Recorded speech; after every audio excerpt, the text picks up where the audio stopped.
Google pixel 8 এই mobile ফোনটি বর্তমান সময়ে বাংলাদেশে আনঅফিসিয়াল ভাবে পাওয়া যাচ্ছে।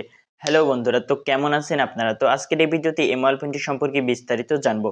তো বন্ধুরা, প্রথমে যদি আমরা এই মোবাইল ফোনটির বক্স কন্টেন্টে তারা কি কি দিচ্ছে এই বিষয়টি যদি আগে দেখে নিই, তাহলে আপনারা প্রথমে এই ফোনটির বক্সের ভিতরে পেয়ে যাবেন কাঙ্ক্ষিত মোবাইল ফোনটি। তার সাথে পেয়ে যাবেন ইউএসবি টাইপ সি কেবল, একটি কনভার্টার, তার সাথে পেয়ে যাবেন ইউজার ম্যানুয়াল। এবং যদি বন্ধুরা ফোনটি ডিজাইন নিয়ে বলতে যাই, তাহলে সচরাচর গুগল পিক্সেল সিরিজের মোবাইল ফোনগুলোর যেমনটা ডিজাইন হয়ে থাকে তেমনটাই ডিজাইন আমরা এই মোবাইল ফোনটিতেও লক্ষ্য করতে পাচ্ছি। আর বন্ধুরা, এই মোবাইল ফোনটির ব্যাক সাইডে গ্লসি ফিনিশ ব্যবহার করা হয়েছে এবং এই মোবাইল ফোনটির ফ্রেমে ব্যবহার করা হয়েছে অ্যালুমিনিয়াম ফ্রেম, এবং এই মোবাইল ফোনটির ব্যাক সাইড এবং ফ্রন্টে যে গ্লাস ব্যবহার করা হয়েছে এ দুটোতে প্রোটেকশনের জন্য থাকছে কর্নিং গরিলা গ্লাস ভিক্টেসের প্রোটেকশন। আর বন্ধুরা, এই মোবাইল ফোনটিতে রয়েছে IP68 এর রেটিং, যার ফলে আপনারা এই মোবাইল ফোনটি আপ টু 1.5 মিটার পানির গভীরে 30 মিনিট পর্যন্ত যদি চুবিয়ে রাখেন তবুও এই মোবাইল ফোনটির কোনো ধরনের সমস্যা হবে না।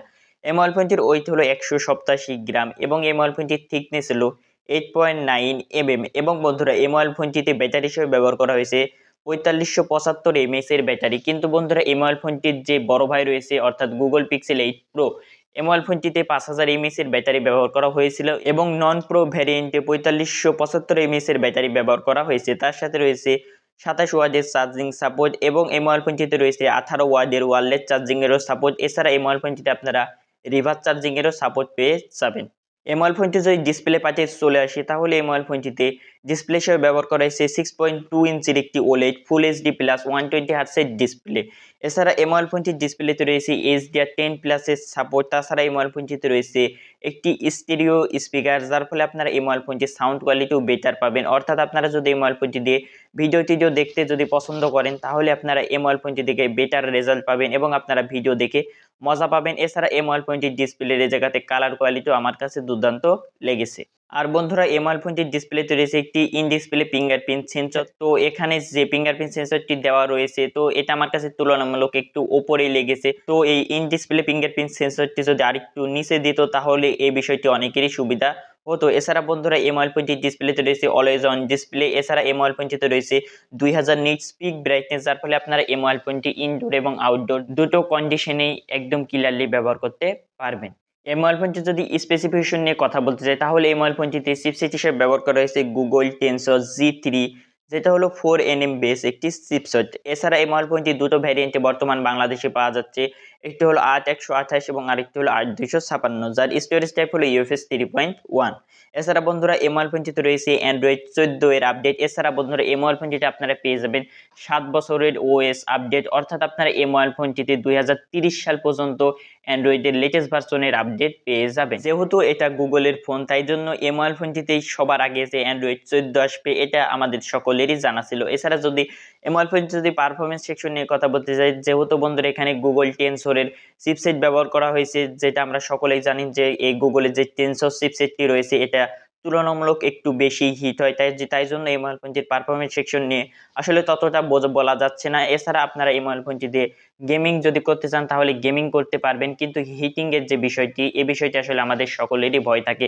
তো এই বিষয়টি আসলে যখন একটি ডেডিকেটেড ফুল রিভিউ ভিডিও দেওয়া হবে, তখনই আসলে বলা যাবে যে এই মোবাইল ফোনটি কতটা পরিমাণে হিট হচ্ছে। এছাড়া বন্ধুরা, এই মোবাইল ফোনটি যদি ক্যামেরা সেকশন নিয়ে বলতে যাই, তাহলে এই মোবাইল ফোনটির ক্যামেরা সেকশনে বেশ কিছু AI ফিচার্স ব্যবহার করা হয়েছে, যার ফলে আপনারা এই মোবাইল ফোনটির ক্যামেরা দিয়ে যে কোয়ালিটির ছবি আপনারা তুলবেন, তার থেকে বেটার কোয়ালিটির ছবি হয়ে যাবে আপনারা যখন এই মোবাইল ফোনটির AI-টি ইউজ করবেন। তো এই মোবাইল ফোনটিতে যে দুটো ক্যামেরা ব্যবহার করা হয়েছে, এই দুটো ক্যামেরাই হলো কাজের ক্যামেরা। তো এখানে মেইন ক্যামেরা হিসেবে ব্যবহার করা হয়েছে 50 মেগাপিক্সেলের মেইন ক্যামেরা, তার সাথে 12 মেগাপিক্সেলের একটি আলট্রা ওয়াইড ক্যামেরা। কিন্তু বন্ধুরা, এই মোবাইল ফোনটির যে প্রো ভ্যারিয়েন্ট রয়েছে, সেখানে আমরা 3টি ক্যামেরা সেন্সার দেখেছিলাম, কিন্তু এখানে মাত্র দুটো ক্যামেরা দেওয়া রয়েছে। এছাড়া ফোনটির সেলফিতে রয়েছে 10.5 মেগাপিক্সেলের সেলফি ক্যামেরা, এবং এই মোবাইল ফোনটির ক্যামেরা দিয়ে আপনারা আপ টু 4K পর্যন্ত ভিডিও শুটিং করতে পারবেন 30 fps এ। তো আমরা যখন এই বাজেটে একটি মোবাইল ফোন কিনতে চাই, তো এখানে যদি 4K এর সাথে যদি একটি 60 fps এ ভিডিও শুটিং করার সুযোগ থাকতো, তাহলে আমার মতে আমরা ভিডিও কোয়ালিটির দিক দিয়ে আরো বেটার রেজাল্ট পেতাম এবং আমরা আরো হাই কোয়ালিটির ভিডিও শুটিং করতে পারতাম এই মোবাইল ফোনটি দিয়ে। এছাড়া বন্ধুরা, এই মোবাইল ফোনটির ছবি কোয়ালিটি নিয়ে বলতে গেলে, এই মোবাইল ফোনটির ছবি কোয়ালিটি আমার কাছে দুর্দান্ত লেগেছে। এছাড়া এই মোবাইল ফোনটিতে বেশ কিছু AI ফিচার্স রয়েছে, যেমন বেস্ট টেক, ম্যাজিক ইরেজার এবং আরো AI ফিচার্স রয়েছে এই মোবাইল ফোনটির ক্যামেরা সেকশনে, যার ফলে আপনারা এই মোবাইল ফোনটি দিয়ে ক্যামেরা তোলা ছবিগুলো দুর্দান্ত করে নিতে পারবেন। তো বন্ধুরা, সর্বশেষে তো মোবাইল ফোনটি সম্পর্কে সকল বিষয়গুলোই জেনে নিলাম। তো এখন যদি এই মোবাইল ফোনটির প্রাইস নিয়ে বলতে যাই, যেহেতু এই মোবাইল ফোনটি সবেমাত্র বাংলাদেশে এসেছে আনঅফিসিয়াল ভাবে, তাই জন্য আপনারা সকলেই জানেন যে যখন কোনো মোবাইল ফোন আনঅফিসিয়াল ভাবে প্রথমে আসে তখন সেই মোবাইল ফোনটির দামটি একটু হাই থাকে এবং পরবর্তীতে গিয়ে সেই মোবাইল ফোনটির দামটি তুলনামূলক কমে যায়। তো এই মোবাইল ফোনটি বর্তমান সময়ে বাংলাদেশ বাজারে আনঅফিসিয়াল ভাবে অ্যারাউন্ড 85 থেকে 90,000 টাকা বাজেটের আশেপাশে পাওয়া যাচ্ছে। তো এই বাজেটটি ওঠানামা করতে পারে, যেহেতু এখনো প্রাইসটি স্টেবল পজিশনে আসেনি। যখন এই মোবাইল ফোনটি একটি সঠিক প্রাইসে চলে আসবে তখন আপনারা ইচ্ছা করলে এই মোবাইল ফোনটি কিনতে পারেন। তো আমার মতে এই মোবাইল ফোনটি বর্তমান সময়ে এসে একটু থেমে কিনাই বা কিছুদিন পরে কিনাই ভালো হবে, যখন এই মোবাইল ফোনটির দামটি তুলনামূলক কমে যাবে। তো বন্ধুরা, আশা করি আপনাদেরকে ভিডিওটি ভালো লেগেছে। যদি ভালো লাগে তাহলে like, comment, share and subscribe করা ভুলবেন না। দেখা হচ্ছে পরবর্তী কোনো ভিডিওতে। ততক্ষণ পর্যন্ত ভালো থাকবেন, সুস্থ থাকবেন। আল্লাহ হাফেজ।